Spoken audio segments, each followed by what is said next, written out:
Hello दोस्तों, क्या हालचाल। मेरा नाम है आदित्य कौशिक। आप सब प्यार से मुझे बुलाते हैं आदि भैया एंड वेलकम टू फिजिक्स वाला। तो दोस्तों आज हम पढ़ रहे हैं अपना class 8th new SST book का थर्ड चैप्टर जिसका नाम है the rise of Marathas. And trust me, सबसे मजेदार सबसे इंटरेस्टिंग चैप्टर है भैया छत्रपति शिवाजी महाराज की कंप्लीट स्टोरी आज हम इस चैप्टर में जानने वाले हैं।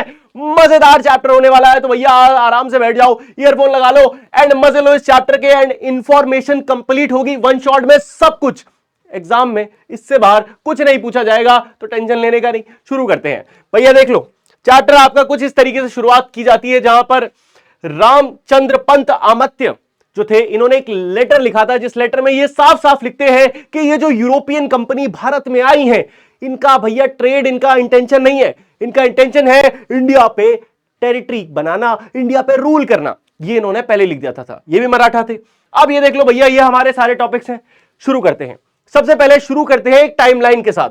बेटा टाइमलाइन से क्या होता है ना, हमारे दिमाग को एक रेफरेंस पॉइंट मिलता है। अच्छा ये है, इधर से शुरू होता है। तो इस चैप्टर में शुरुआत करेंगे हम जब जन्म होता है शिवाजी महाराज का, जो कि कब होता है दोस्तों, ये जन्म होगा 1630 में। अरे बाप रे बाप, ये तो बहुत ज्यादा बढ़िया, अब सही है। तो ये जन्म कब होगा बेटा, 1630 में जन्म होगा। और इसी को हम अच्छे से फिर आगे बढ़ेंगे। शिवाजी का रूल कैसे बिगिन होता है, फिर फाउंडिंग ऑफ मराठा नेवी 1657 में होता है, फिर उनको कैसे जेल में डाल दिया जाता है, फिर कोरोनेशन यानी कि भैया पूरे भारत के छत्रपति कहलाते हैं वो, ये 1674 में। फिर साउथ में क्या होता है, फिर शिवाजी की डेथ हो जाती है। फिर शिवाजी के बाद कौन कौन लोग आते हैं, मुगल्स मराठा वॉर होती है, फिर मराठा का दिल्ली पे तक कंट्रोल आता है। एंड लास्ट में बैटल ऑफ पानीपत के बाद first Anglo Maratha war, second, और उसके बाद लास्ट में थर्ड एंग्लो मराठा वॉर के बाद मराठास डिक्लाइन हो जाते हैं। तो मराठास के बारे में सब कुछ आज हम जानेंगे। राइज से शुरू करेंगे, डिक्लाइन तक जाएंगे। सुपर इंटरेस्टिंग तरीके से पढ़ रहे होंगे। चलो तो शुरू करते हैं। सबसे पहले ये समझना होगा हमें कि हु वर मराठास, ये लोग थे कौन बेसिकली। तो मराठास एक कम्युनिटी थी जो महाराष्ट्र के लोगों को कहा जाता था। तो मराठास, जो मराठा लोग हैं, दीज वर प्राइमरीली, ये कौन थे बेटा, हां जी देखो, तो प्राइमरीली महाराष्ट्र से थे, सिंपल बात है। और उसके साथ साथ मराठी बोलते थे। ये आपको ऑलरेडी पता है, इसमें कुछ बड़ी बात नहीं है। अब मराठास के बारे में अलग बात क्या है, वो ये ध्यान से सुनना दोस्तों। इस समय भारत में चल रहा था भक्ति मूवमेंट। भक्ति मूवमेंट यानी कि ये कुछ ऐसे हमारे सेंट थे जो हमें समझाते थे कि भक्ति जो है ना, पूजा आराधना जो है वो नहीं है जो पहले ब्राह्मण आके कह के जाते थे कि नहीं पूजा तो सिर्फ कास्ट सिस्टम में होती है, आप जो गरीब लोग हैं वो, या फिर जो लोअर कास्ट के लोग हैं वो पूजा नहीं कर सकते। आप समझते हो ना, जो रिचुअल्स थे बड़े डिफिकल्ट वाले, वो भक्ति नहीं थी। भक्ति इज समथिंग जो कि आप अपने अंदर से रखते हो। It is a feeling. और ये फीलिंग कुछ लोग थे जैसे कि ज्ञानेश्वर और तुकाराम संत, ये दुनिया को समझा रहे थे। और भक्ति के साथ साथ इन्होंने यह भी समझाया कि कैसे हमें जरूरत है एक पॉलिटिकल फोर्स बनने की, है ना। हमें जरूरत है अपने भारत को अपना बनाने की, क्योंकि इन लोगों को यह समझ में आ गया था कि कैसे ये बाहरी लोग, ये यूरोपियन लोग आके हमारे देश पर कब्जा कर रहे हैं। और इसी चीज को हम जानेंगे कि कैसे मराठास जो थे वो एक पॉलिटिकल फोर्स बन के उभरे शिवाजी के नेतृत्व में इन द 17th सेंचुरी। ये चैप्टर इसके बारे में होने वाला है। आपको आदि भैया बड़ा लंबा इंट्रोडक्शन चल रहा है। भैया इतना ग्रैंड चैप्टर है, थोड़ा इंट्रोडक्शन तो लंबा होना है। आ जाओ अब ध्यान से देखो और समझो। हम बात करते हैं सबसे पहले 13th सेंचुरी की। तो 13th सेंचुरी में ये जो पूरा एरिया था, इस एरिया पे यादव डायनेस्टी जो है रूल कर रही थी। अब ये यादव डायनेस्टी के बारे में हमें ज्यादा नहीं जानना, बस हमें इतना जानना है कि ये जो यादव डायनेस्टी थी जिसकी कैपिटल थी देवगिरी, ये कैपिटल थी। अच्छा येलो कलर दिखेगा नहीं, कोई बात नहीं। देवगिरी जो कि आज के समय में दौलताबाद में है। लेकिन फिर क्या होता है, फिर यहां से दिल्ली सल्तनत आ जाती है और अलाउद्दीन खिलजी इस पूरे एरिया को कैप्चर कर लेता है और ये पूरा महाराष्ट्र वाला एरिया अंडर द दिल्ली सल्तनत आ जाता है 14th सेंचुरी के बाद। अब देखो हु वर द मराठास। तो मराठास को समझने के लिए सबसे पहले हमें उस पूरी कम्युनिटी की जो इंटेंशन थी, वो क्या चाहते थे, उनका लक्ष्य क्या था, क्या वो पूरे भारत पे कब्जा करना चाहते थे, ये समझना पड़ेगा। एंड वो इंस्पायर्ड थे द भक्ति मूवमेंट और कल्चरल यूनिटी से। तो देखिए दोस्तों, जो भक्ति मूवमेंट था जो 7th से 17th सेंचुरी तक चला, इसने दुनिया में क्या फैलाया, इसने दुनिया में डिवोशन की भावना को फैलाया। मराठी पोइट्री जैसे कि संत ज्ञानेश्वर, नामदेव, तुकाराम, रामदास, इनके जैसे लोगों ने, इन्होंने करा क्या, इन्होंने उपनिषद और भगवत गीता को ट्रांसलेट करा संस्कृत से मराठी भाषा में। तो अब मराठी जो लोग थे इनको ये चीजें समझ में आने लगी, रिलीजियस कम्युनिटीज इनको सिखाई जाने लगी, पॉलिटिकल अवेयरनेस हुई कॉमन लोगों में। ये है मेन चीज। This created a cultural unity, जिससे क्या हुआ, जिससे एक कल्चरल यूनिटी लोगों को समझ में आने लगी। उन्हें समझ आया कि भैया कैसे हम भारत के लोगों का अपना एक कल्चर है और हम किसी और लोगों को आके अपने देश पे कब्जा ऐसे कैसे करने देंगे। Helping the Marathas unite and rise as a political power by the 17th century under Shivaji. और जब ये सारी चीजें पॉलिटिकली अवेयर हो रहे थे, दे अंडरस्टूड कि भैया इतने टाइम से जो दिल्ली सल्तनत हम पे रूल कर रही है, ये दिल्ली सल्तनत भी तो हमारी नहीं है, ये भी तो बाहर के लोग हैं जो आके हम पे रूल कर रहे हैं। तो अब हमें चाहिए क्या, आजादी। आपको पता है शिवाजी महाराज को one of the first freedom fighter भी कहा जाता है, क्योंकि ये कितने साल पहले से, जब से पूरी तरह ब्रिटिश आर्मी ने इंडिया को कैप्चर भी नहीं करा था, उससे पहले से ही ये अब क्या चाहते थे, सेल्फ रूल। ही ओनली वॉन्टेड वन थिंग, क्या चाहिए था उन्हें, उन्हें सिर्फ एक चीज चाहिए थी बेटा, जो कि वो बहुत पहले समझ गए थे, सेल्फ रूल, स्वराज। ये अपने दिमाग में क्लियर रखना। जो मराठास है उन्हें इतना ग्रेट माना जाता है, क्यों माना जाता है, क्योंकि वो समय से बहुत आगे का सोच के ये जो स्वराज का कॉन्सेप्ट है ना, स्वराज का जो कॉन्सेप्ट है ये इनको समझ में आ गया था। तो ये याद रखना, ये क्लियर हो गया। चलो अब स्टोरी पे चलते हैं, ठीक है। This was background, now let's come to story. अब स्टोरी देखो, ये ध्यान से देखो कि शिवाजी जो हैं, उनके जो पिताजी हैं उनका नाम था शाहजी। अब शाहजी कौन थे, शाहजी कमांडर थे अहमदनगर के। तो दोस्तों इस समय 15th सेंचुरी के आसपास ये इंडिया का नक्शा कुछ ऐसा था, ये पूरा मुगल एम्पायर था और नीचे ये जो डेक्कन एरिया था भैया, इस पे सबकी नजर थी। मुगल एम्पायर कैसे भी करके बस ये डेक्कन के एरिया को कैप्चर करना चाहता था, क्योंकि भैया यहां पे बहुत सारे रिसोर्सेस थे। यहां पे आपको कोस्ट भी मिल रहा था, वेस्ट कोस्ट और ईस्ट कोस्ट, ईस्ट को और वेस्ट। तो भैया ये बहुत बढ़िया एरिया था।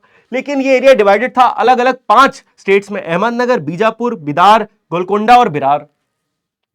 तो जो महाराष्ट्रियन लोग थे, जो भोसले लोग थे, भोसले क्लैन के लोग, जैसे शाहजी का पूरा नाम था शाहजी भोसले, जो शिवाजी के पापा थे, इनका काम होता था कि ये अहमदनगर और बीजापुर सल्तनत के कमांडर्स हुआ करते थे। नॉट द राजा, किंग नहीं है, किंग अलग है, ये उनके अंडर में कमांडर एक कम्युनिटी थी। समझ में आया, ठीक है। अब देखो, अब हम बात करते हैं शिवाजी की। तो दोस्तों शिवाजी भोसले, जिनका जन्म 1630 में हुआ था, और कहां हुआ भी बताऊंगा, पुणे में हुआ था, made the Marathas an independent power. इन्होंने मराठास को एक इंडिपेंडेंट पावर बना दिया। जैसे कि शाहजी के समय पे जो शिवाजी के पापा थे, वो अहमदनगर के जो मलिक निजाम शाह थे उन पे डिपेंडेंट थे। हर जगह के यहां पे लिखा है आदिल शाह, बीजापुर का राजा था आदिल शाह, इन सब पे डिपेंड थे। लेकिन शिवाजी ने क्या करा, शिवाजी ने जो पूरे महाराष्ट्रियन लोग थे, मराठास थे, इनको एक इंडिपेंडेंट पावर में कन्वर्ट करा, सबसे बड़ी बात। और इसके लिए इन्होंने क्या यूज करा, इन्होंने यूज करा स्मार्ट गोरिल्ला वॉरफेयर, है ना। नॉर्मल नहीं लड़ाई लड़ रहे हैं, टेक्निक के साथ लड़ाई लड़ रहे हैं। उसके साथ साथ strong naval army, naval and military victories. ये आपको पता है the father of Indian navy भी कहा जाता है शिवाजी महाराज को। नहीं पता था, कोई बात नहीं, अभी बता दूंगा, चलो और अच्छे से बता दूंगा। और इनको छत्रपति की जो उपाधि इन्हें मिली 1674 में। अब इनकी अर्ली लाइफ से शुरुआत करते हैं, बचपन इनका कैसे बीता, हुआ क्या था, थोड़ा कॉन्सेप्ट समझो। वापस चलते हैं इधर, तो बात करते हैं शिवाजी के जो पापा हैं शाहजी भोसले की। तो शाहजी भोसले जो थे वो यहां पे पुणे और सूबे 2 एरिया थे, इन 2 एरिया के कमांडर थे। यहां की जागीर थी, जागीर आपको याद है ना, मुगल के टाइम पे जागीर होती थी। जागीर यानी कि अब इस एरिया का पूरा टैक्स कलेक्शन आपकी जिम्मेदारी है, आपके पास अपनी एक आर्मी भी है और आपको बस क्या है, राजा को रिपोर्ट करना है। लेकिन अब मजे की बात यह थी, जो शाहजी भोसले थे, ही वॉज वेरी क्लेवर। वो अपनी जो लॉयल्टी है वो शिफ्ट करते रहते थे। मतलब ऐसा नहीं था कि वो एकदम अहमदनगर के लिए वो हो गए कि भाई अहमदनगर के लिए मैं लॉयल हूं, ऐसा नहीं। वो कई बार मुगल आर्मी के अंडर भी काम करने लगे। वो ऐसा मानते थे कि हमें अपनी इंडिविजुअल कम्युनिटी को प्रोटेक्ट करने के लिए जो भी करना पड़े वो ठीक था। और आगे जाके यही सही प्रूव हुआ। तो शाहजी ने, जो शाहजी थे, उन्होंने कई बैटल्स लड़ी। इनफैक्ट उन्होंने मुगल्स की साइड से भी बैटल लड़ी और लास्ट में अहमदनगर की साइड से भी बैटल लड़ी। आखिर में हुआ क्या? आखिर में हमें ये नहीं जानना कौन सी क्या बैटल्स लड़ी, हमें तो शिवाजी के बारे में जानना है। लेकिन वो बैक स्टोरी क्या है? बैक स्टोरी ये है कि पुणे की जागीर तो इन्हें मिली हुई थी बहुत पहले से, लेकिन एक ट्रीटी हुई जिसके कारण ये पुणे में नहीं रह सकते थे, तो इन्हें भेज दिया बीजापुर के साउथ में। तो ये बीजापुर के साउथ में कमांडर बन गए और अब वहां पे रूल कर रहे थे। लेकिन क्योंकि पुणे की जागीर ये नहीं ले सकते थे, इन्हें पता था कि अगर ये वहां नहीं रहे तो चली जाएगी, कोई और आके लूट लेगा।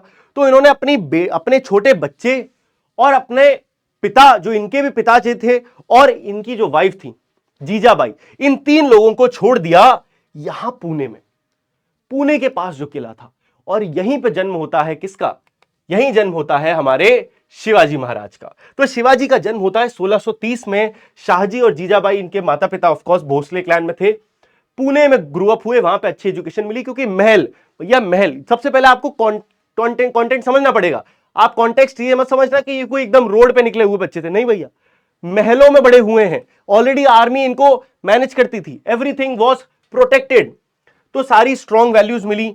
इनके फादर के एब्सेंस के बावजूद भी उन्होंने क्या करा, डेक्कन सल्तनत, मतलब इनके जो फादर थे वो डेक्कन सल्तनत को सर्व कर रहे थे, वही जो मैंने आपको बताया अहमदनगर में सर्व कर रहे थे। अब देखो, जैसे जैसे बड़े हुए, इनके दिमाग में थॉट प्रोसेस इनको समझ में आया कि भैया मेरे देश को स्वराज की जरूरत है। और इस समय ना मेरे पापा और ना आसपास के लोग कोई भी स्वराज की बात ही नहीं कर रहा। ये सब तो क्या बात कर रहे हैं, इतना टेरिटरी बढ़ा लो, इतनी टेरिटरी बढ़ा लो, ये कर लो, वो कर लो। इनको समझ में आ गया कि हमें जरूरत है स्वराज की। तो 16 साल की उम्र में ही, 16 साल से पहले ही, जैसे ही थोड़े बड़े हुए, ये आसपास के लोगों की बहुत मदद करने लगे, है ना। He kind of became a king, और या फिर वो कमांडर। अपने पापा की जो पोजीशन थी इन्होंने बहुत कम उम्र में ही ले ली पुणे में, और पुणे बहुत इंपॉर्टेंट सेंटर था, आपको पता ही है। तो सबसे पहले इन्होंने क्या शुरू करा, इन्होंने देखा कि ऐसे किले ढूंढे जाएं जहां पे सिक्योरिटी कम है ना, ऐसे किले ढूंढे जाएं जहां सिक्योरिटी कम है। तो ऐसा ही इन्हें किला मिला, ठीक है, ऐसा ही इन्हें किला मिला पुणे में। नेग्लेक्टेड फोर्ट जो था, इन्होंने उसको कैप्चर कर लिया, और सबसे पहले इन्होंने वहां पे अपना रूल बनाया, guerrilla warfare, quick surprise attack with small group to defeat larger armies, building the idea of swarajya. अब ध्यान से देखो, इनका अटैक करने का तरीका क्या था। अब भैया नेग्लेक्टेड था, इसका मतलब ये थोड़ी है कि उस किले पे कोई लोग ही नहीं थे। भैया लोग तो थे, आर्मी तो थी, लेकिन उस आर्मी को हराने के लिए यूज करते थे गोरिल्ला वॉरफेयर। एक वॉरफेयर क्या है, तुम भैया महल इधर है, एक वॉरफेयर देखो, ये है महल, लेट सपोज ये ए है। अब एक सिंपल, अभी तक वॉर कैसे होती थी कि भैया एक दूसरा राजा आएगा और वो अपनी पूरी ऐसे आर्मी लेके आएगा और बोलेगा सीधे सीधे मैं तुम्हारी तरफ आ रहा हूं, तुम्हारे पास मौका है, आओ भिड़ लो। This is called straight up war. भैया ऐसे नहीं होती गोरिल्ला वॉरफेयर। गोरिल्ला वॉरफेयर होती चालाकी से। चालाकी से क्या होगा कि सीक्रेटली, इंटेलिजेंस के थ्रू, जैसे आज के समय में आर्मी काम करती है, पहले खबर ली जाएंगी कि अच्छा इस किले में आखिर लोग कितने हैं। पता चल गया 30 लोग हैं, तो ठीक है 30 लोग हैं, मतलब हम 15 लोग मिलकर भी हरा सकते। तो 2 इधर से जाएंगे, 2 इधर से जाएंगे, 2 इधर से जाएंगे। ऑलरेडी 1-2 बंदे इसके अंदर होंगे पहले से ही, जो कुछ महीनों से यहां नौकरी कर रहे हैं। मतलब आप समझ रहे हो, जस्ट लाइक अ सर्जिकल स्ट्राइक, कि पूरा फुल्ली प्लान्ड, कि भैया जरूरी नहीं है कि 30 लोग हैं तो हमें 40 लोग ले जाके इन्हें हराना है ना, हम 15 लोग भी चालाकी, टाइमिंग और दिमाग से इनको हरा सकते हैं। यही था गोरिल्ला वॉरफेयर, और इसी तरीके का वॉरफेयर का यूज करते थे शिवाजी। आगे बढ़ते हैं, अब इनकी थोड़ी विक्ट्रीज की बात करते हैं। अब आपको समझ में आ गया, ये 16 साल के हो गए हैं, इन्होंने अपना एक किला भी ले लिया है। अब आगे जाके इन्हें और लड़ाइयां लड़नी है। अब इनके पिताजी भी इनके साथ हो ही गए, तो he created a Maratha navy. सबसे बड़ी चीज जो इन्होंने करी, जो कि इंडिया में किसी ने नहीं करी, मुगल्स के पास अपनी नेवी नहीं थी। मुगल्स नॉर्थ में थे, नॉर्थ में नेवी का काम नहीं था, ये डेक्कन में थे। इन्हें पता चल गया था कि डेक्कन में जो कोस्ट है वो सबसे इंपॉर्टेंट है, और अगर कोस्ट मैंने हथिया लिया तो भैया मुझे हराना अब किसी आम लल्लू पल्लू राजा के बस की बात नहीं रह जाएगी। तो इन्होंने बनाई अपनी नेवी। अब आप क्या ये मत सोचना कि नेवी इन्होंने क्या सपनों से बना दी, इनको पता कैसे था नेवी होती है। बेटा ऐसा नहीं है, समझो हमारे देश में लास्ट 2000 सालों से चल रहा है ट्रेड, आज से थोड़ी चल रहा है। हम गुप्ता साम्राज्य, पता है गुप्ता साम्राज्य के समय से भारत में ट्रेड होता था, मतलब शिप्स आते थे अलग अलग देशों से और जाते थे। और उसके थ्रू इन्हें पता चल चुका था कि हाँ भैया ऐसा कोई ट्रेड एग्जिस्ट करता है, हम भी अपनी नेवी बना सकते हैं। राजा महाराजा बनाते नहीं थे, उन्हें लगा ये सब तो बिजनेसमैन लोगों का काम है, राजा महाराजा का काम थोड़ी है। राजा महाराजा तो अपना लैंड पे रूल करते हैं, पानी पे थोड़ी करते हैं। ये चीज इनको समझ में आ गई थी कि नहीं भैया राजा है तो पानी पे भी रूल करेंगे, और इन्होंने बना डाली अपनी नेवी। ये बहुत बोल्ड मूव था। इससे मुगल और बीजापुर, मुगल्स और बीजापुर दोनों सल्तनतों की टाई टाई फिस हो गई, क्योंकि बीजापुर सल्तनत जहां पे एक्चुअली ये थे, जिस सल्तनत के अंडर में पुणे आता था, उनके पास ही नेवी नहीं थी। और यहां पे शिवाजी जिनके पास छोटा सा एरिया है, इनके पास नेवी आ गई है। ये थी क्रेजी बात। 1659 में शिवाजी के साथ क्या होता है, ट्रिक्ड बीजापुर जनरल अफजल खान। अब ये बड़ी शानदार स्टोरी है, बड़े ध्यान से सुनना स्टोरी क्या थी। तो भैया बीजापुर का जो सुल्तान था उस समय, उसका नाम देख लेते हैं, एग्जैक्टली मेरे को याद भी नहीं है और इतना नीड भी नहीं है। हाँ, Adil Shah two, this was Adil Shah one, लेकिन हम जिस समय की बात कर रहे हैं वो है आदिल शाह टू। तो आदिल शाह टू जो था बहुत परेशान हो गया, क्योंकि यहां पे कुछ इस तरीके से मराठा एम्पायर अपना साम्राज्य बिल्ड कर रहा था साइड में, कॉर्नर में, और इससे बड़ा परेशान थे बीजापुर के सुल्तान आदिल शाह टू कि यार ये तो बढ़ाता चला जा रहा है। तो उन्होंने अपने शानदार कमांडर अफजल खान को भेजा। अफजल खान जाने जाते थे अपनी चालाकी के लिए कि भैया ये चालाकी से दुश्मन को हरा देते हैं। 10,000 लोगों की फौज भी थी इनके पास, लेकिन ये चालाकी से हरा देते थे। अब होता क्या है, कहानी बहुत मजेदार है। होता यह है कि अफजल खान इनके जस्ट जहां ये रूल कर रहे थे, रायगढ़ में जहां इनका किला था, वहां जाते हैं और वहां जाके उसको बुलाते हैं।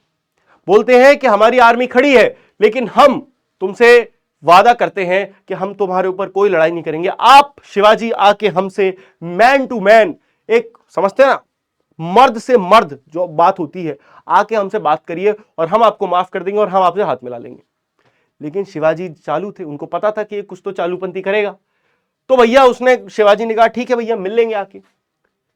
तो पता चला कि अफजल खान कहते हैं ऐसे तो नहीं मिल पाएंगे, कुछ कंडीशंस है। अब आप सोच रहे हो ये सब फोन पे बात हो रही, नहीं बेटा, ये सब लेटर्स पास होते थे। तो उसने बोला कंडीशन, अच्छा बताओ क्या कंडीशन है। कंडीशन ये है कि आप अपने साथ सिर्फ एक बॉडीगार्ड ला सकते हो, और दूसरा आपको कोई वेपन लेके नहीं आना है, तलवार बंदूक कुछ लेकर नहीं आना है। अब शिवाजी के और कान खड़े हो गए, उनको पता चल गया कि ये तो पक्का कुछ स्कैम है। तो उन्होंने करा क्या कि उन्होंने अपने कपड़ों के अंदर एक बॉडी सूट पहन लिया। ये बॉडी सूट फिगर वाला नहीं था, ये बॉडी सूट था एक प्रोटेक्टिव आर्मर, लोहे का चेन आर्मर, जो कि आज भी म्यूजियम में रखा हुआ और करीब 40-45 किलो का है वो। तो समझ रहे हो कितना भारी था। और उसके साथ उन्होंने अपने हाथ में उनका एक बहुत ही पॉपुलर वेपन था, वाघ नक्श। आज के टाइम पे नकल कहते हैं, जो अंगूठों में ऐसे फंस जाता था और छुप जाता था। तो हाथ अगर बंद रहो, खोल के रखो तो दिखता था, बंद रखो तो नहीं दिखता था। तो वो जैसे ही मिलने गए और अफजल खान से गले मिले, अफजल खान अरे आओ शिवाजी आओ, गले मिले। गले मिले और अफजल खान ने छक से उनके पीठ पे मारा छुरा। और ये छुरा, क्योंकि उन्होंने प्रोटेक्टिव आर्मर पहन रखा था, उनके शरीर में घुसा ही नहीं। लेकिन जैसे ये हुआ, शिवाजी ने तुरंत अपना पंजा खोला और चाक से पंजा मारा, और वाघ नख से वहीं के वहीं अफजल खान की मृत्यु हो गई। अफजल खान की मृत्यु के जैसे ही हुई, तुरंत बिगुल बजे, क्योंकि शिवाजी की आर्मी पहले से छुपी हुई तैयार थी। बिगुल बजे, शिवाजी की आर्मी आई, दोनों आर्मी में फाइट हुई। और क्योंकि अफजल खान की आर्मी में तो अफजल खान ही मर गया था, तो उस आर्मी को लूटने में, हराने में 10 मिनट भी नहीं लगे, मतलब ऑफकोर्स कुछ ही दिन लगे, और फटाफट पूरी वॉर शिवाजी जीत जाते हैं। और इसी के साथ साथ शिवाजी को बहुत बढ़िया आर्मी, बहुत सारा पैसा, सब कुछ मिल जाता है। ठीक है, अब आओ, अब बात करते हैं आगे। तो अब शिवाजी ने इसी के साथ साथ आगे मुगल जनरल जिनका नाम था शाइस्ता खान के कैंप पे भी इन्होंने रात में अटैक कर दिया। अब शाइस्ता खान बहुत तगड़ा आदमी है। देखो इतना जो मैं तुम्हें बता रहा हूं, this is just for story. जितना यहां लिखा है इतना तुम्हारे क्लास के लिए काफी है। मैं तो तुम्हें कहानी के लिए बता रहा हूं, कॉन्टेक्स्ट पकड़ने के लिए, क्योंकि इस चैप्टर में कॉन्टेक्चुअल इंफॉर्मेशन थोड़ी कम है। तो अब सुनो शाइस्ता खान कौन था। भैया मुगल्स बहुत परेशान थे कि भैया हमें कैसे भी करके अपना एक्सपेंशन करना है। तो होता क्या है, एक बहुत शानदार कमांडर थे जिनका नाम था शाइस्ता खान। शाइस्ता खान वो डेक्कन में, मुगल जो राजा थे उन्होंने लगा दिया कि हाँ भाई डेक्कन में जाओ, और मैं बताता हूं कहां एग्जैक्टली। अरे रुक जा भाई, हाँ, तो भैया यहां पे इस एरिया में लाके पोस्ट कर दिया। अब शाइस्ता खान वो स्मार्ट, तो उन्होंने क्या करा, मतलब उस समय देखो ये सब अहमदनगर हट गया था, उस समय ये जो मराठा है वो इतने बड़े हो गए थे, उनका साम्राज्य इतना बड़ा हो गया था। तो मराठास के एकदम पास वाले एरिया में शाइस्ता खान जो है बहुत मजेदार है। शाइस्ता खान जो है, इन्होंने यहां से क्या करा, आगे महाराष्ट्र में पुणे को भी कैप्चर कर लिया, क्योंकि he was a good commander. लेकिन अब उसको हराना भी तो है, अब उसको हराना है, तो अब देखो क्या होगा, बहुत मजेदार कहानी है। With a small team forcing him to flee after losing fingers. अब देखो मजेदार, मतलब ये कहानी आपके एनसीईआरटी में नहीं है, लेकिन इतनी इंटरेस्टिंग स्टोरी है, बहुत मजेदार। होता क्या है, 1660 में, ठीक है, बहुत मजेदार है, मजा आएगा देखना। 1660 में शाइस्ता खान ने पुणे को कब्जा कर लिया। अब पुणे शाइस्ता खान के अंडर में, पुणे कितना प्यारा था शिवाजी को, क्या करें। और जब उन्होंने पुणे को कैप्चर करा तो उन्होंने प्रोहिबिट कर दिया कि मराठास पुणे में नहीं आ सकते। लो, आर्मी लगा दी, अब करें क्या, अंदर घुसे कैसे। एक बार 1663 में, 1663 में एक शादी थी पुणे में, बड़ी बड़ी शादी थी, किसी बहुत बड़े होंगे नवाब साहब की। उस शादी में परमिशन मिल गई कि चलो ठीक है मराठास भी आ सकते हैं, लेकिन पूरी फुल सिक्योरिटी थी। होता क्या है कि शिवाजी 400 अपने सैनिकों को लेके, चुपचाप 400 सैनिकों को लेके बारात बनके शादी में घुस जाते हैं। बारात बनके, माइंड यू, बारात के साथ चुपचाप शादी में घुस जाते हैं। और वहां शाइस्ता खान भी मौजूद था। एकदम से मौका पकड़ते ही तलवार निकालते हैं और हरा देते हैं शाइस्ता खान को, और उसकी 3 उंगलियां कट जाती हैं, और फिर उसको छोड़ देते हैं, चल तू जा, निकल। और इस दिन को आज तक वहां पे शिव तेज दिन के नाम से मनाया जाता है। ठीक है, एग्जैक्ट डे मेरे को याद नहीं है, लेकिन बड़ी इंटरेस्टिंग स्टोरी मुझे लगती है। उसकी 3 उंगलियां काट दी, और जब ये बात पता चली, बिल्कुल सोच रहे हो मॉडर्न डे सर्जिकल स्ट्राइक जैसे आज के टाइम पे होती है ना, आर्मी मतलब कैंप में घुस के चुपचाप बिना पता चले हरा दिया। ये थे मतलब ये थे शिवाजी। क्यों आप शिवाजी को ग्रेट मानते हो भाई, ये चीज है, इसीलिए शिवाजी वॉज एक्चुअली ग्रेट। समझ में आ रहा है। अब देखो क्रेजी चीज भाई, यहां पे मुगल्स को पता चल गया था कि यार ये तो बेकार है, शाइस्ता खान उंगली कटवा के आ गया, इसको भेजो वापस, इसको वापस भेज दिया। इसके बाद कई नेवल फोर्टिफिकेशंस करे और मराठास ने और तेजी से एक्सपेंशन करना शुरू कर दिया। इसके बाद होती है सूरत और मुगल चैलेंजेस। सूरत रेड, भैया सबसे पहले सूरत। अब सूरत आप समझो कहां पे है ना, समझना पड़ेगा आपको। ये इधर है सूरत, इधर। अब अभी तक मुगल, अभी तक ये क्या कर रहे थे, ये जो इधर डेक्कन सल्तनत थी, दिल्ली की डेक्कन सल्तनत थी, ये अहमदनगर, बिरार, बिदार, इन सारे एरिया पे धीरे धीरे मराठास पावर बढ़ाते जा रहे थे, एंड बढ़ रही थी, कोई दिक्कत नहीं थी। मुगल्स परेशान थे। लेकिन अब खतरनाक चीज हुई। अब तो भैया मराठा शिवाजी ने जाके सीधे, जैसे ही उन्हें पुणे मिल गया, पावरफुल हो गए वो, और पुणे से जाके उन्होंने कहा अब देखो, अब मैं मुगल आर्मी को चैलेंज करूंगा। उन्होंने सीधे जाके सूरत पे लूट लिया, उन्होंने सूरत पे रेड डाली। तो उन्होंने सूरत को लूटा, जो कि एक बहुत ही रिच मुगल पोर्ट बन गया था। तो सूरत, मुगल्स ने जब इनकी देखा आर्मी, इन्होंने नेवी बना ली, तो मुगल्स ने भी अपना एक पोर्ट बनाया कि भैया हमारा भी पोर्ट है, देख लो भैया सूरत में। गेनिंग ह्यूज वेल्थ, जिससे उनको बहुत पैसा, लगभग आज के जमाने की देखी जाए तो 1 करोड़ रुपए उनको उन्होंने लूट लिया था। लेकिन आप अच्छी बात यह है कि उन्होंने रिलीजियस प्लेसेस और काइंड पीपल, जैसे कि मोहनदास पारिक जो थे, इनको छोड़ दिया। और ये मोहनदास पारिक एक ऐसे व्यक्ति थे जिनकी बहुत ऊपर तक पहुंच थी। तो इसके बारे में सारी इंफॉर्मेशन आ जाती है लंदन गजेट में तब तक, है ना। तो लंदन गजेट, जो कि लंदन का सबसे बड़ा न्यूज़पेपर था, शिवाजी के बारे में पहली बार लंदन के न्यूज़पेपर में छपता है कि एक ऐसा राजा है जिसने दूसरे एरिया को तो लूटा, लेकिन किसी मंदिर को टच नहीं करा, किसी मस्जिद को नहीं छुआ, किसी भी सही सलामत आदमी को कुछ नहीं करा। सिर्फ जो आर्मी थी, सिर्फ उनसे लड़ाई हुई भाई। लेकिन क्या होता है, उसके बाद मुगल जनरल थे जय सिंह, पुरंदर फोर्ट में ये हार जाते हैं। और पुरंदर फोर्ट में हारने के बाद इनको अपने किंगडम का बहुत सारा पार्ट देना पड़ता है। इनफैक्ट शिवाजी जो है, शिवाजी को औरंगजेब की कोर्ट में बुलाया जाता है। शिवाजी हार जाते हैं यहां पे पुरंदर जय सिंह से, और उनको बुलाया जाता है। वहां बुलाने के बाद औरंगजेब उनकी बहुत बेइज्जती करता है, उनको तमीज से पेश नहीं आता है। और इनफैक्ट जब वो ये कहते हैं आगरा में, औरंगजेब के भैया ठीक है, शिवाजी कहते हैं अब मुझे यहां से जाना है, तो औरंगजेब कहते हैं अच्छा तुम्हें यहां से जाना है, अब तुम जाके दिखाओ। तो औरंगजेब शिवाजी को काल कोठरी में बंद करवा दे, मतलब काल कोठरी में नहीं, लेकिन हाउस अरेस्ट पे, कि भैया अब आप यहां से जा नहीं सकते, अब यही आपका घर है। इनफैक्ट उनका बेटा, शिवाजी का जो बेटा था, वो भी वहीं पे था। अब ये दोनों वहां फंसे हुए हैं। आपको पता है निकले कैसे? चालाकी से। बुद्धि बहुत तेज थी, इंटेलिजेंस बहुत तगड़ा था। इन्होंने देखा कि रोज फूल की एक डलिया है जो बाहर जाती है, महल से अंदर आती है, वो बहुत बड़ी। एक दिन ही चुपचाप फूल की डलिया में छुप गए फूलों के अंदर, और ऐसे बाहर निकल गए और उसके बाद जैसे तैसे करके अपने घर पहुंच गए। ये वही वाघनख है भैया, ये देख लो, इसी को हाथ में छुपाया था ऐसे 2 उंगलियों में फंसा के अंदर, और इसी से अफजल खान को मारा गया था। अब बात करते हैं फाइनली कोरोनेशन की।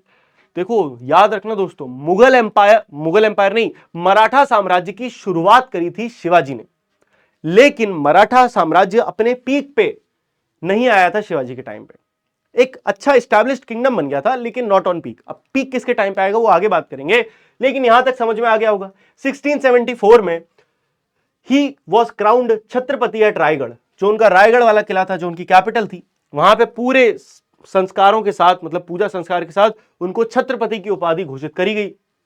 उन्होंने खुद का राज्याभिषेक शुरू करा and later conquered parts of Tamil Nadu and Karnataka for strategic depth. इसके बाद शिवाजी ने जो है तमिलनाडु और कर्नाटका के भी कुछ पार्ट्स को कैप्चर करा, ताकि हम थोड़ा और अपने लिए वो बना सकें।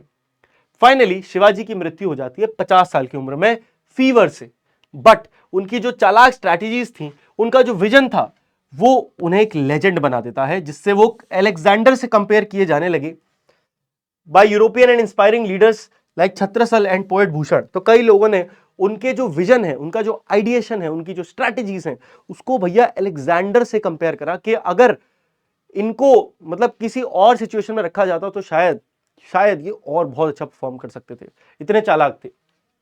अब बात आती है शिवाजी के बेटे। ठीक है, अब शिवाजी के बेटे कौन होते हैं, देखो एक सेकंड रुको। हाँ देखो, तो दोस्तों ये है शिवाजी। ठीक है, शिवाजी के 2 बेटे थे।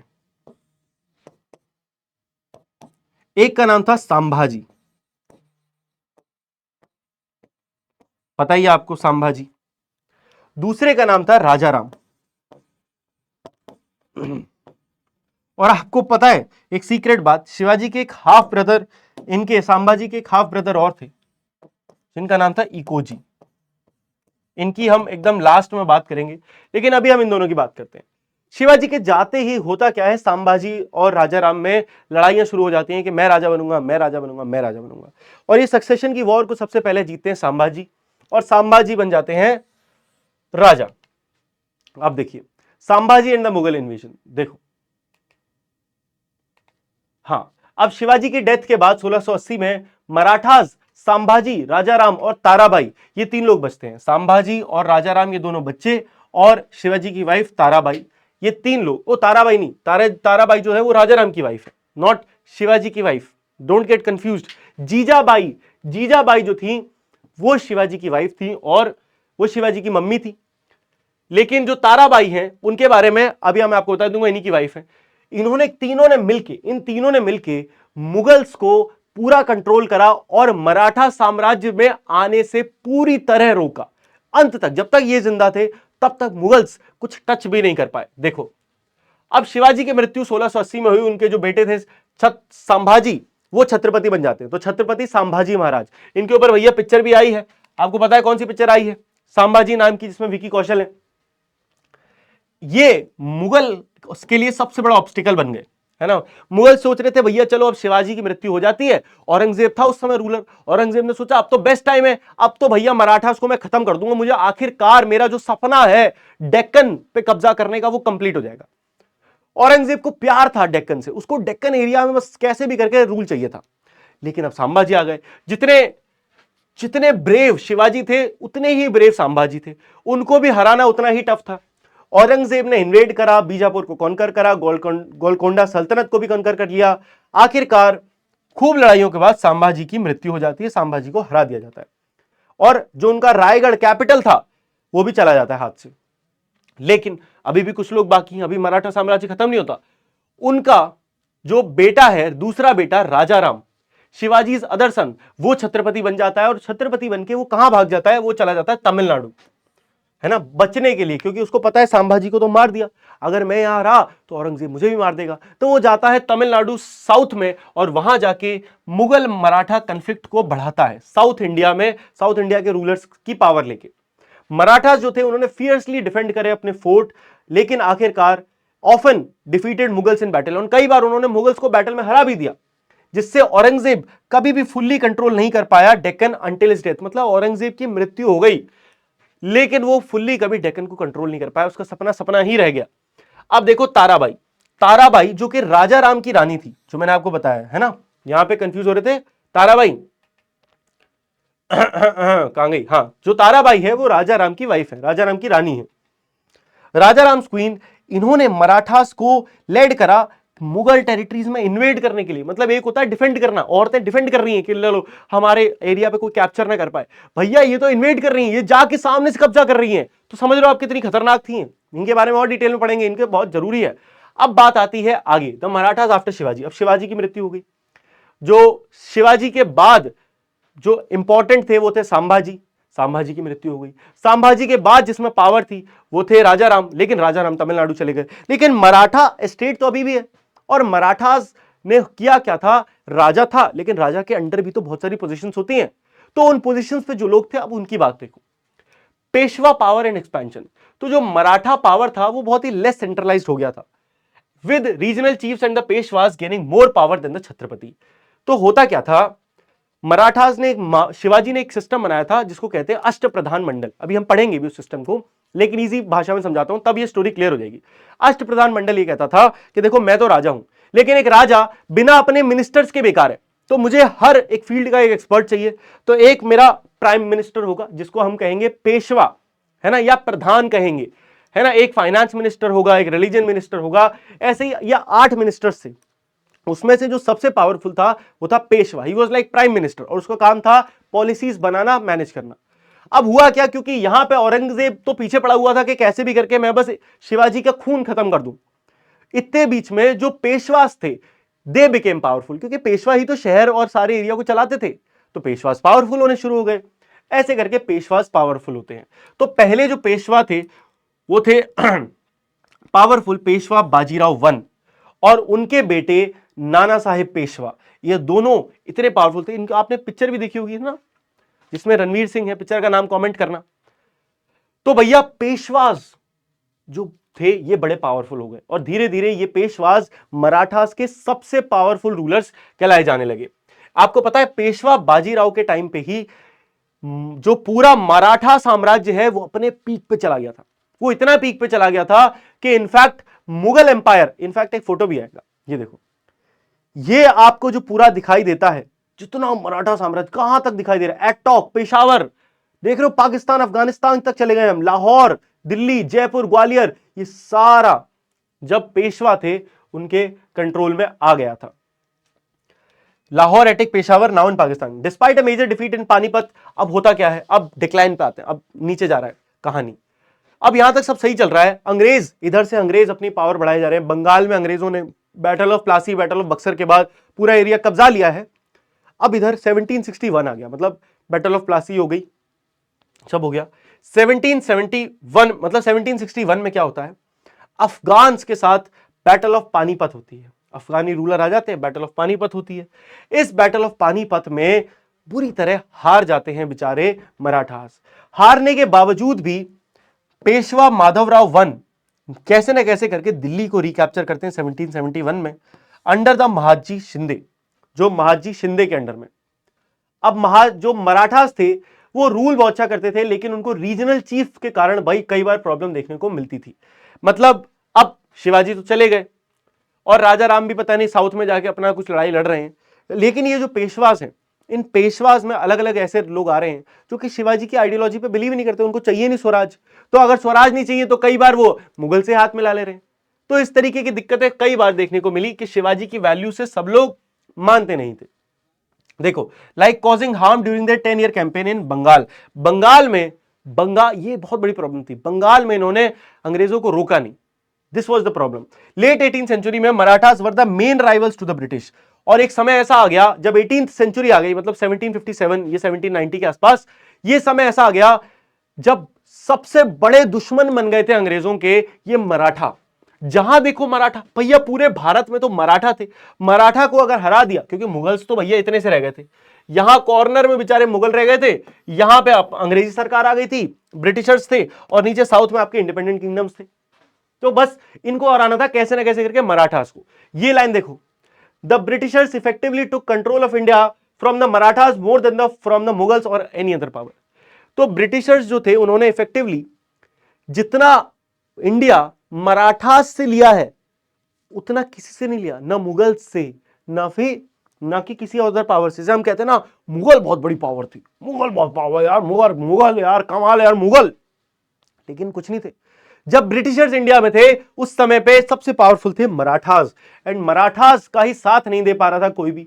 इनफैक्ट देखो नाना फडणवीस जो थे एक पावरफुल रूलर थे अंडर द पेशवा, मतलब बहुत बड़े ऑफिसर थे। इनको क्रेडिट किया जाता है for organizing the first pan India anti British alliance. इन्होंने पहली बार एक एंटी ब्रिटिश अलायंस बनाया। इन्होंने ओल्ड एडवर्सरीज जैसे कि हैदर अली जो कि मैसूर के राजा थे, हैदराबाद के निजाम, इन सब को बुलाया कि हम सब मिलके अंग्रेजों के खिलाफ मिलके लड़ाई लड़ते हैं। ये पहली लड़ाई थी अंग्रेजों के खिलाफ जहां लोग मिले थे। अब बात करते हैं भैया, अब यहां से स्टोरी खत्म होती है ऐसे करके। मैं आपको खुद ही बताता हूं, इसमें ज्यादा लिखा नहीं है, लेकिन फर्स्ट एंग्लो मराठा वॉर होती है जहां पे मराठास जीत जाते हैं और एक ट्रीटी ऑफ सलबाई हो जाती है 20 साल के लिए सुलह। फिर सेकंड मराठा वॉर होती है जहां पे कई जो कम्युनिटीज थी मराठास की, जैसे होलकर और ये सब, इन सब में से कुछ कम्युनिटीज को हरा दिया जाता है और कुछ एरिया चला जाता है। और फिर थर्ड बैटल ऑफ पानीपत में, third battle Anglo Maratha war में पूरी तरह जो मराठास पावर थी वो हार जाती है। और उसके बाद थर्ड बैटल के बाद पूरा का पूरा इंडिया ब्रिटिशर्स के अंडर में आ जाता है।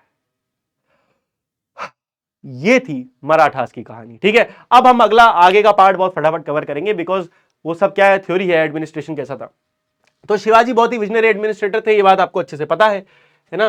ही laid the foundation of a robust Maratha empire. भाई उन्होंने एक फाउंडेशन रखी बहुत शानदार मराठा एम्पायर की, जहां पे उन्होंने एक सेंट्रलाइज्ड गवर्नेंस, है ना, उसके साथ साथ इनोवेटिव मिलिट्री स्ट्रैटेजीज और एक पावरफुल नेवी, इन सब के साथ साथ even while fostering trade and a fair judicial system, कि भैया ये सब लड़ाइयां चल रही हैं, लेकिन इस सब के बावजूद ट्रेड, नेवी, सारी चीजों का मैनेजमेंट उन्होंने बहुत शानदार तरीके से करा था।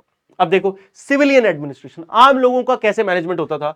शिवाजी ने एक सेंट्रलाइज सिविलियन एडमिनिस्ट्रेशन चालू करा था, जहां पे hereditary offices and land grant administration by abolishing, देखो समझो, abolishing is the keyword here बेटा। अबॉलिशिंग यानी कि इन्होंने कहा कि भैया राजा का बेटा नहीं बनेगा राजा, अगर काबिल होगे तो राजा बनोगे। ये ऐसा नहीं होता है कि तुम राजा का बेटे हो तो तुम राजा बन जाओ, ना ना, ऐसा नहीं होगा। ऑफिशियल्स को रेगुलर सैलरीज दी जाती थी स्टेट ट्रेजरी में से, और उन्हें अक्सर ट्रांसफर भी किया जाता था एक जगह से दूसरी जगह पे। He ensured welfare of soldiers families by granting pension. In fact सोचो पेंशन तक मिलती थी कि भैया आप कोई बात नहीं, अगर आपकी डेथ हो गई या आप रिटायर हो गए तो आपको फिर भी पैसे मिलते रहेंगे, आपका घर परिवार भी तो है। The administration was manage with the help of अष्ट प्रधान मंडल, वेरी इंपॉर्टेंट है ना। एडमिनिस्ट्रेशन को मैनेज करने के लिए अष्ट प्रधान मंडल का इस्तेमाल किया जाता है। अभी अगले पेज में दिखाऊंगा अष्ट प्रधान मंडल क्या है। और मराठास जो थे, अब सबसे इंपॉर्टेंट बात सुन लो, टैक्स। मराठा की सबसे बढ़िया चीज टैक्स, इनके में दो बहुत मेजर टैक्स आते हैं। एक का नाम है चौथ। चौथ यानी कि आपने जितना भी उगाया है फसल उसका 1/4 आप हमें दे दो, 25% हमारा। आपको लग रहा होगा अरे यार ये तो बहुत ज्यादा है, मतलब मराठा लोग तो बिल्कुल अच्छे नहीं थे, अपने लोगों से टैक्स ना, अपने लोगों से नहीं लेते थे, दूसरे किंगडम से, आसपास के किंगडम जहां पे ये पावर बढ़ा रहे हैं, ताकि वहां के रूलर्स को ये फोर्स कर सकें कि भैया नहीं, हमसे हारना पड़ेगा तुम्हें। तो जो इनका साथ नहीं देता था मराठास का, जो इनके अंडर में नहीं आता था, उनसे चौथ और सरदेशमुखी 10% टेरिटरी, 10% जितनी भी टेरिटरी वो आपको देनी पड़ती थी इनको। But they protected but did not directly rule. वो एरिया जहां पे ये प्रोटेक्शन तो देते थे लेकिन डायरेक्टली रूल नहीं करते थे, सिर्फ उन एरियाज में। समझ में आया? जो इनके डायरेक्ट रूल में आ जाता था उनसे कोई टैक्स नहीं है, जो डायरेक्ट रूल में नहीं आया उनसे टैक्स है। शिवाजी ने अपने कॉइन्स तक बनाए जिसपे उनके खुद के नाम के, ताकि पॉलिटिकल एडमिनिस्ट्रेटिव इंडिपेंडेंस हमें मिल सके, हम ऐसा ना हो अंग्रेजों के ही गुलाम बन जाए। अब ये देख लो भैया अष्ट प्रधान मंडल, सिंपल मैंने बताया 8 मिनिस्टर होते हैं, prime minister, land revenue minister, chief justice, न्यायाध्यक्ष, न्यायाधीश, head of religious affairs, commander in chief, minister of foreign affairs, intelligence minister and finance minister. ठीक है, ये 8 मिनिस्टर हैं, इनके 8 नाम हुआ करते थे। और ये पूरा सिस्टम सोचो कब बना दिया था, आज भी हम इसी तरीके का सिस्टम फॉलो कर रहे हैं कि नहीं। अब मिलिट्री एडमिनिस्ट्रेशन की बात करें कि उनकी मिलिट्री कैसी थी, तो देखिए मिलिट्री जो थी शिवाजी के टाइम से, मतलब शिवाजी के टाइम से 2 पार्ट में डिवाइडेड थी। Maratha military consisted of infantry, cavalry and navy. सबसे पहले infantry, cavalry and navy. Infantry यानी कि पैदल लड़ने वाले लोग, कैवलरी यानी कि वो लोग जो घोड़े पे लड़ते हैं, और नेवी आपको पता है शिप से। अब ये जो कैवलरी थी, ये जो घोड़े वाले लोग थे, ये 2 में डिवाइडेड थे। पहले थे बारगीर, बारगीर यानी कि स्टेट पेड, अब समझ रुकना, और दूसरे थे शीलदार्स, ये सेल्फ इक्विप्ड थे। अब समझो, कुछ लोग जो मराठा की आर्मी है, मतलब मराठा के जो सरकार है, मेन राज्य है, कुछ लोग उसके अंडर में वो है, वो सब बारगीर कहलाते थे, इनको सरकार से सैलरी मिलती थी। लेकिन मराठास में जो पेशवा हुआ करते थे या जो अलग अलग कमांडर थे अलग अलग एरिया के, उनके पास पावर थी कि वो अपनी इंडिपेंडेंट फौज बना सके, और उनकी सैलरी मराठा साम्राज्य नहीं देती थी। उनकी सैलरी वहीं का जो कमांडर था वो वहीं के लोगों से टैक्स लेके उनकी सैलरीज दिया करता था, इंडिपेंडेंट। तो इन्हें कहा जाता था शीलदार, है ना, शिलेदार, और ये सेल्फ इक्विप्ड थे। 18th सेंचुरी में मराठास ने यूरोपियन स्टाइल डिसिप्लिन और आर्टिलरी को फॉलो करना शुरू किया। उन्होंने देखा कि यूरोपियन लोग कैसे लड़ते हैं, क्या टेक्निक्स है, उनका क्या डिसिप्लिन है, क्या चीजें यूज करते हैं, वही सब। With Mahadji Shinde creating a strong army, Mahadji Shinde ने एक बहुत शानदार आर्मी बनाई। उनके वेपन्स में क्या क्या आता था, स्वॉर्ड, लेंस, गन्स, ये सारी चीजें by around 1770। Metal tube rockets whose use began in शिवाजी's टाइम। मेटल ट्यूब रॉकेट भैया फोड़ते थे वो लोग। फोर्ट जो थे वो central to Maratha military strength थे, helping control routes and support guerrilla warfare. जो फोर्ट थे वो ऐसे होते थे जो गोरिल्ला वॉरफेयर को सपोर्ट कर पाए। शिवाजी मिनिस्टर जो थे Ramchandra Pant Amatya in Ajnapatra describe forts as the foundation of strong state. वो अपनी एक किताब में बताते हैं कि जो फोर्ट होता है वो आपकी सबसे बड़ी नींव है कि आप कितने स्ट्रॉन्ग रूलर बन सकते हो, क्योंकि आपका फोर्ट अगर अच्छे से बना हुआ है, उसकी प्रोटेक्शन अच्छी है, तो कोई भी आप पे जल्दी से अटैक नहीं कर सकता। समझ में आया? ये आपकी बात आ गई कि कैसे इन्होंने मैरीटाइम सुप्रीमेसी, इंडियन नेवी के फाउंडर है भैया ये। शिवाजी ने एक ऐसी नेवी बनाई जिससे वो वेस्ट कोस्ट को सिक्योर कर सके 18th सेंचुरी में। उसके बाद कान्होजी आंग्रे ने led it to win many battle. जो इनके कमांडर थे, जो नेवी के कमांडर थे कान्होजी आंग्रे, इन्होंने कई बैटल्स जीते using clever geography and tactics despite less advanced ship. Advanced नहीं थी शिप, लेकिन दिमाग था, बुद्धि थी, इस बुद्धि को यूज करते थे। Europeans force Indian ships to buy trade, जिसको कार्टेस कहा जाता था। अब ये यूरोपियंस जो थे बड़े बदतमीज लोग थे, ये फोर्स करते थे इंडियंस को, Indian ships to buy trade pass, कि भैया ये कहते थे सिंपल है, अगर हमको इधर से निकलना है तो टोल दो, टोल टैक्स, है ना, यहां से निकलना है हमें पैसे दो तब हम निकलने देंगे। भैया तुम बाहर से आए हो, हम यहीं के लोग हैं, तुम हमसे टैक्स लोगे, अबे आए बड़े। बट जो मराठास थे इन्होंने इसको चैलेंज करा, demanding passes from European, frustrating them and earning Kanhoji Angre the label of pirate. और हुआ क्या, सबसे तगड़ी चीज, कान्होजी आंग्रे जो हैं उनको यूरोपियंस ने पता क्या लेबल दे दिया कि ये तो पायरेट हैं। पायरेट यानी कि जानते हो ना, पायरेट यानी कि डाकू हैं, कि भैया ये टैक्स वैक्स नहीं देते, ये तो डाकू हैं। सोच रहे हो, ये हाल था।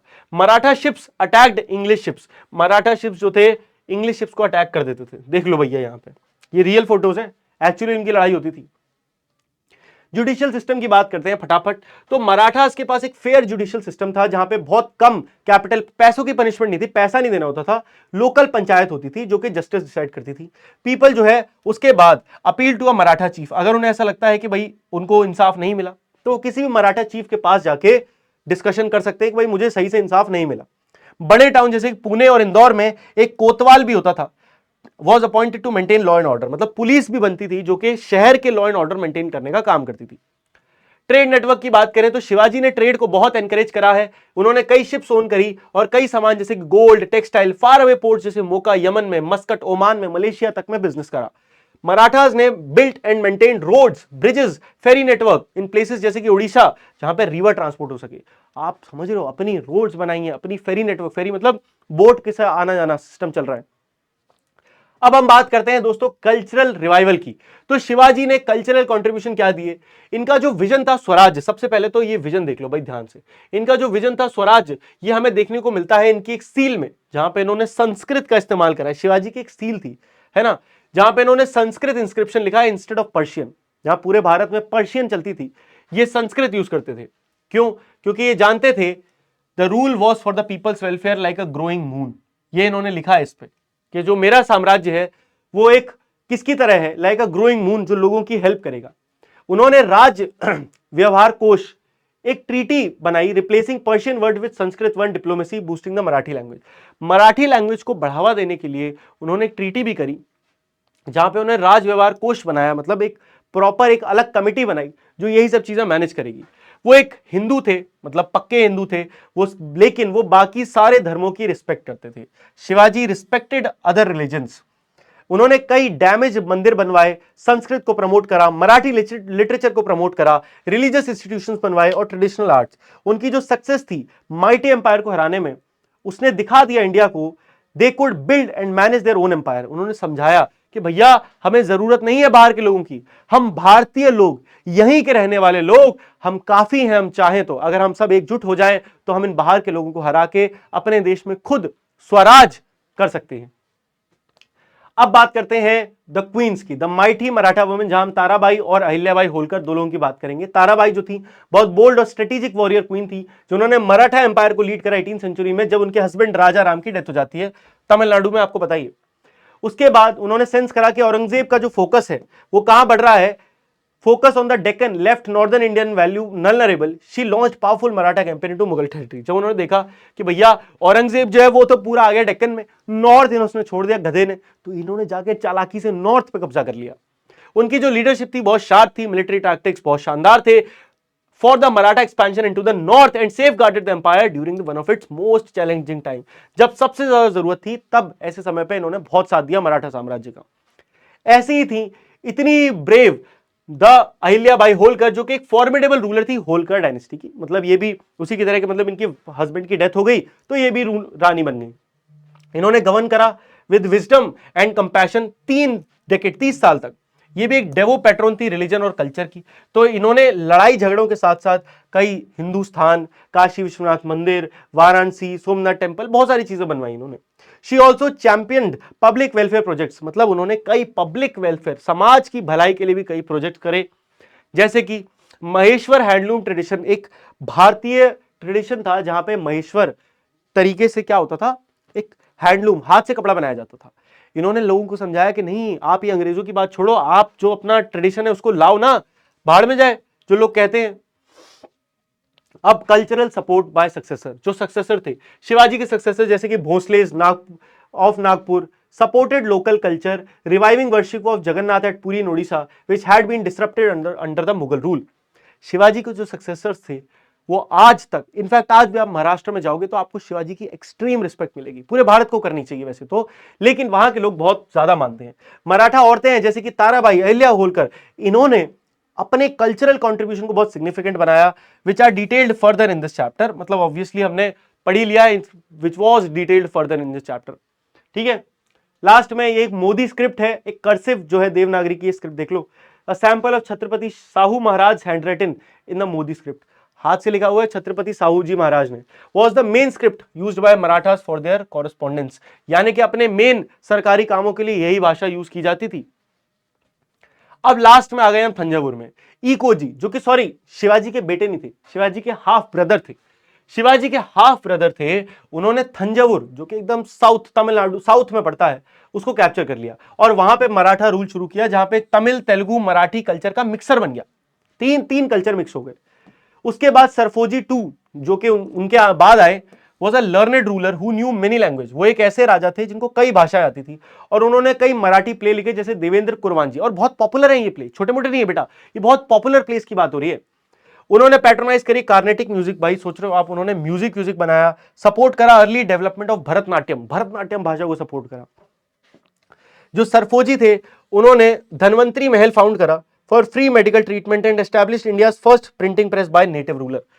कैन यू इमेजिन, इन्होंने पहला एक ऐसा धनवंतरी महल बनाया जहां पे फ्री मेडिकल ट्रीटमेंट होता है।